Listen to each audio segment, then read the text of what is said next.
Good morning, ladies and gentlemen, and welcome to the first game recap video of the 2024-25 season.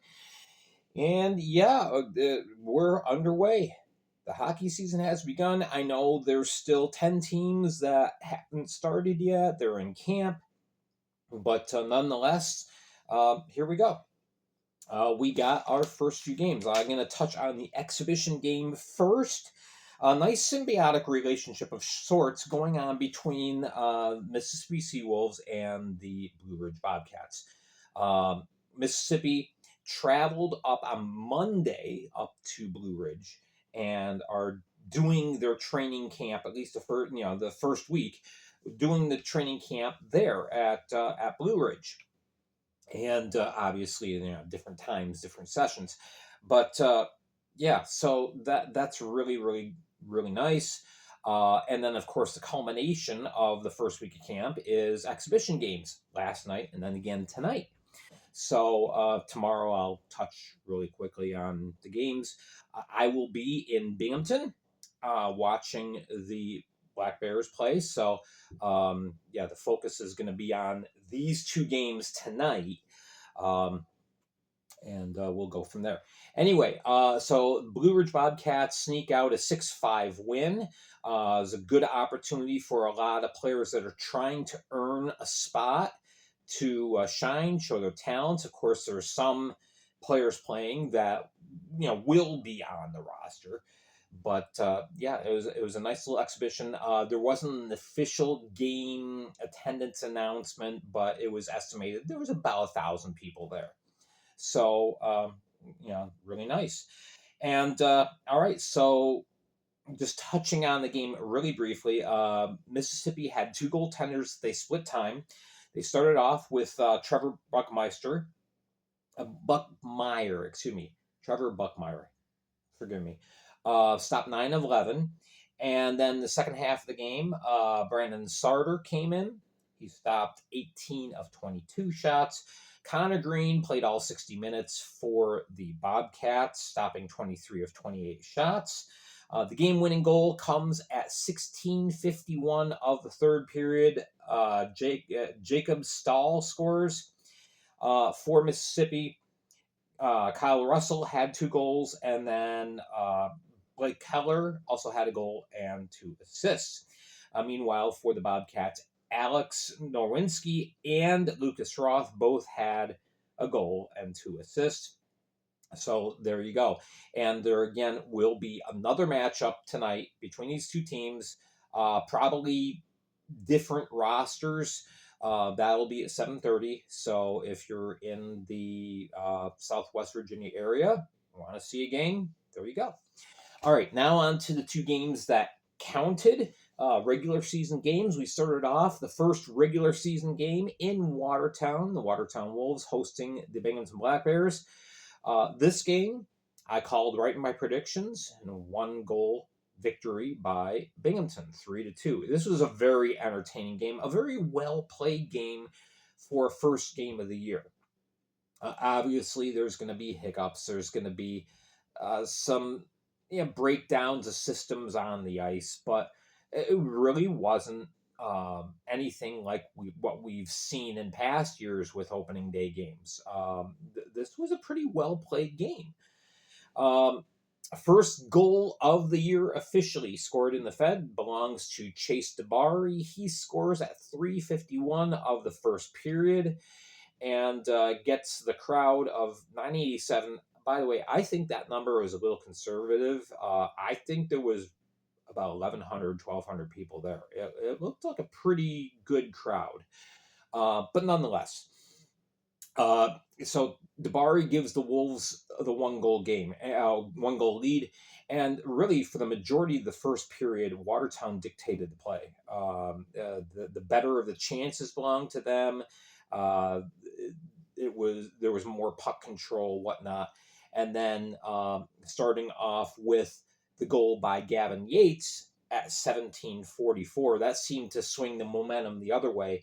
And for about 20 minutes, Binghamton held the advantage on ice. The ice was definitely tilted in Binghamton's favor. And then after that, it went back to Watertown pretty much dictating the play in the third period.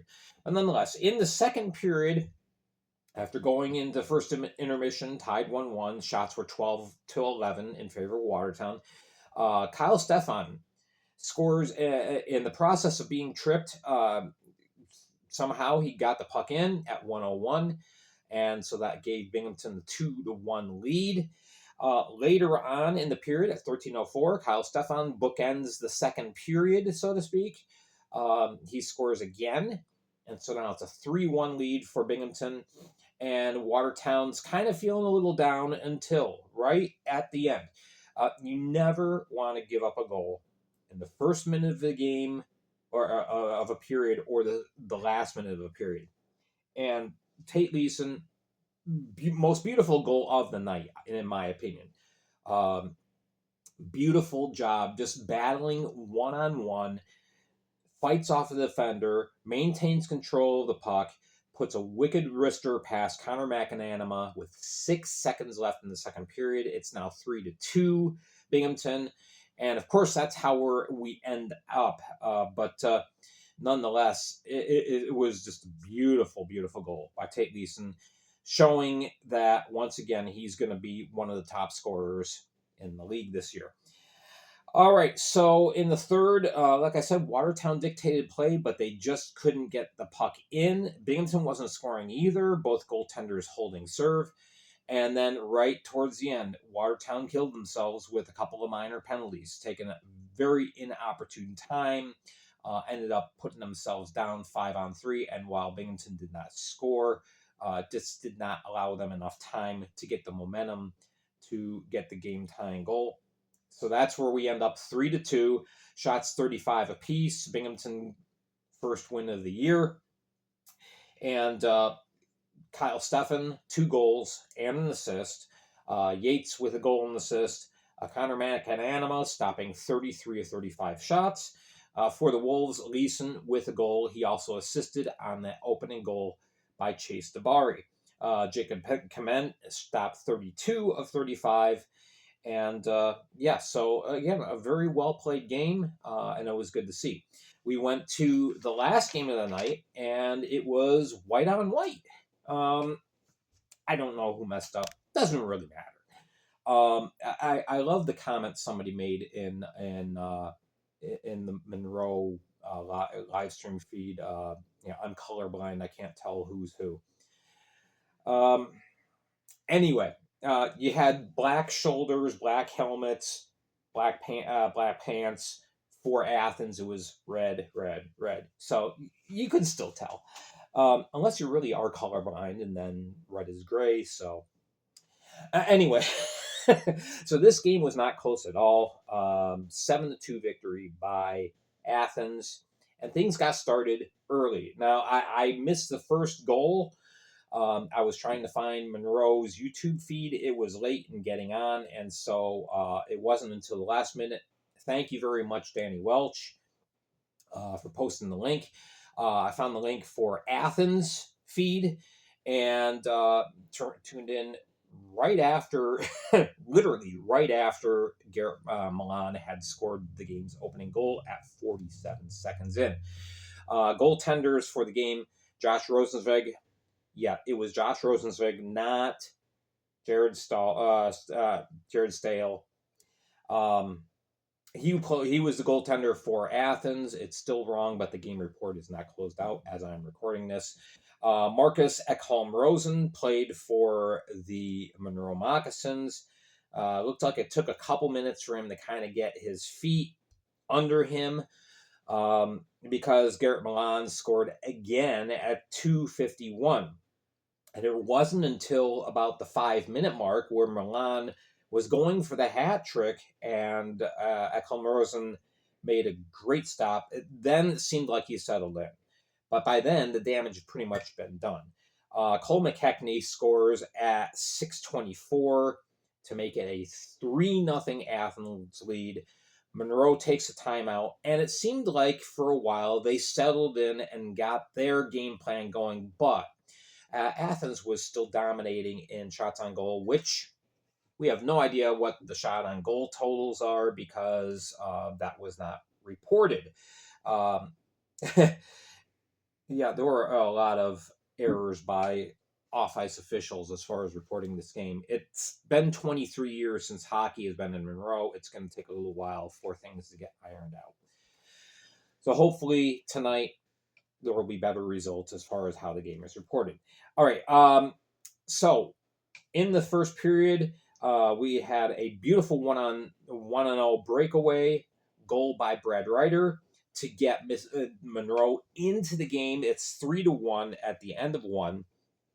And so we go to the second, and we had a little bit of everything, excuse me, in the second period, including the first goal review of the year. It was at 7:03. The puck is shot by Orca Weisblatt. Did the puck come off the net? We talked about this on Wednesday's podcast. A referee can award a goal if a net is knocked off, if it's an imminent scoring chance and the goal was knocked off by the defense. All right, so Paul Jean goes into the box, reviews the play, awards the goal. And that's a 7:03. So, we saw our first example of the instant replay system being used. At 13:27, Brad Ryder scores again for Monroe. So now it's 4-2. Not too bad. We go into the third period, and it was just all Athens controlling the play. Things get chippy about halfway through the third. Sticks go up, fists go up. There's some close talking going on, and so one by one, Monroe kind of gets unraveled, becomes undisciplined, and it's a parade to the box. All the minor penalty variety, but it was enough to give Athens the final push that they needed. Carter Shinkarik scores at 12:59 on the power play. And then you blink, and Kaysen Gallant scores also on the power play. It says in the stats it's an equal strength goal. It is not. It is a power play goal, as Michael Hagen-Rowe was in the box serving successive penalties, a double minor plus another minor, all in the same occurrence. So, yeah, he got 6 minutes in the box. And so, anyway, Kaysen Gallant scores in the power play. Not an equal strength goal. This is just my pet peeve thing. Get the stats right. Anyway, so then this was the one thing I did not like. Okay, as a former player, not professionally, but amateur, as a former player and a long time fan, I just don't like seeing this kind of thing. Monroe's getting themselves in the trouble penalty wise. They're down 5-on-3. It's already 6-2, and Athens pulls the goaltender for an extra attacker. And it was not a situation in which it was a delayed penalty call. This was just in the normal course of play. That doesn't belong in hockey. Have respect. I'll just leave it there. All right, so we get to the final minute. Christopher Hunt puts the exclamation point on the game, scoring at 19:10 from in close. It's 7-2, and Athens shows that they are for real. And Monroe, they looked like they had some work to do. Surprisingly, Moldovac did not play in this game. I'm not sure what happened, but nonetheless, he was one of the notable absences last night. But so the good thing about the game, and that was an announced crowd of 5297. If you looked on YouTube, there wasn't 5297 there, but the tickets have been sold. They were near a full house ticket sale wise. So before you go, there's no way, people are fudging numbers. Those tickets were sold. I can guarantee you those tickets were sold. So still looked like a crowd of nearly 4,000 people. So it was still a very good turnout for the first year club. It's good to see a game with two expansion teams. And so there we go. So anyway, for the game, Garrett Milan, 2 goals, 2 assists, star of the game, obviously. Carter Shinkarik, power play goal and 2 assists. And Josh Rosenzweig only lets in 2 goals for the win.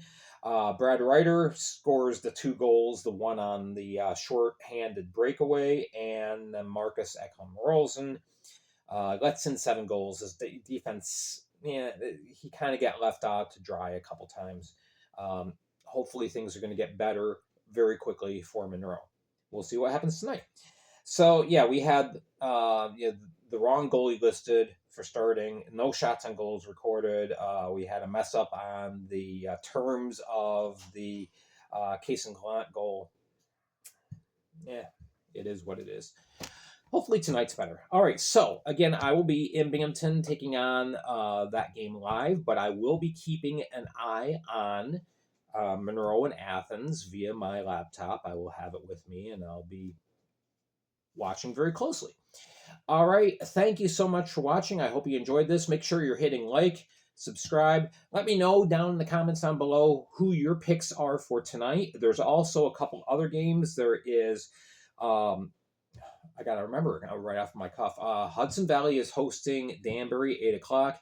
And then the other preseason game is, the Battle of Michigan, Port Huron playing in Motor City. Let's see what kind of roster Motor City has tonight. All right, so there you go. There's our first game recap. And make sure to join me tomorrow as we recap these 2 games again, these 2 matchups. And, this time it's in Binghamton, still in Monroe. Thank you so much for watching, for all your support. Make sure that you're following me on Facebook, on the Flash Audio Network, and here on YouTube. Have yourselves a wonderful Saturday. We'll see you tomorrow.